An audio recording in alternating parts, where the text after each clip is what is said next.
AI strategy doesn't have to be complicated. Here is a simple three-step framework I use with clients of all sizes.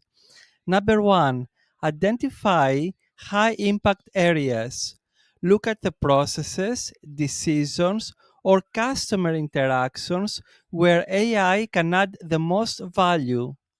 Number two, test and iterate. Start small, experiment, learn, and refine. AI isn't a one time project, it's continuous improvement.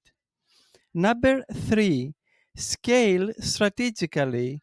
Once you see results, expand AI across the business while keeping humans in the loop for oversight and creativity.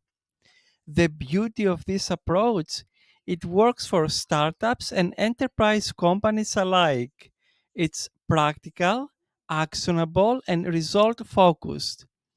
AI strategy isn't about complexity, it's about clarity, focus, and execution.